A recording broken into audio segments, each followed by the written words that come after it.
السلام عليكم ورحمة الله. ناس كتير بتحب تربية الحيوانات وخصوصا الكلاب، ودايما بتسأل هل تربية الكلاب فعلا حرام؟ وهل لعاب الكلب فعلا نجس؟ تعالوا بقى نفهم مع بعض بالدليل من سنة النبي صلى الله عليه وسلم.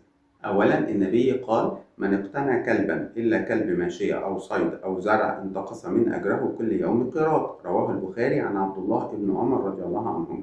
يعني اللي بيربي كلب من غير سبب مشروع زي الزينة أو اللعب ده بينقص من أجره كل يوم، لكن لو الكلب للحراسة أو للصيد أو للزرع فده جائز.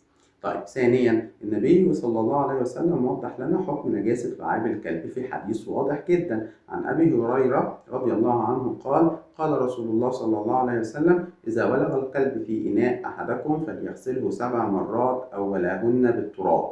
رواه الإمام مسلم. وده دليل إن لعاب الكلب نجس، ولو لمس الإناء لازم يغسل 7 مرات، واحدة منهم بالتراب، وده علشان نحافظ على الطهارة والنظافة في البيت.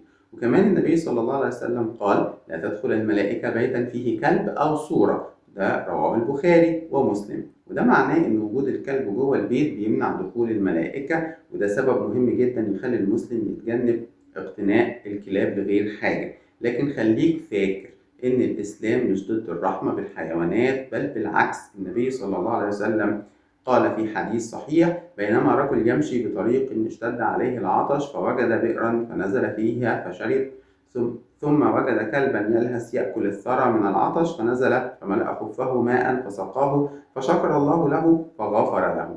ده رواه الإمام البخاري ومسلم. وفي المقابل قال: دخلت امرأة النار في هرة حبستها، لا هي أطعمتها ولا تركتها تأكل من خشاش الأرض. ده رواه البخاري ومسلم. يعني الإسلام بيؤمر بالرحمة يا جماعة، ولكن في نفس الوقت بينظم العلاقة بالحيوان وبيمنع المخالفة في أمور الطهارة والنجاسة ودخول الملائكة للمكان والبركة في المكان وكده.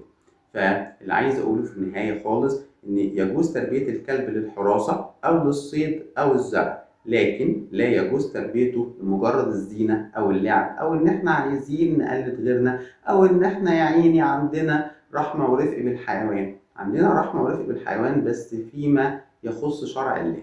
والإسلام يا جماعة دين توازن ورحمة، بيعلمنا إزاي نحب ونرحم الحيوان، لكن زي ما قلت في حدود شرع الله.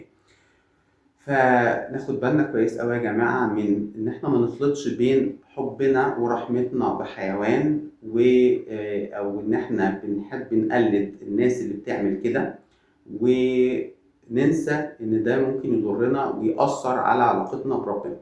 تمام؟ فنخلي بالنا وما نقلدش وخلاص. ولو عجبكم الفيديو يا ريت تشاركوه مع غيركم، لأن الدل على الخير كفاعل. نتقابل إن شاء الله في فيديو جديد، ومع ألف سلامة.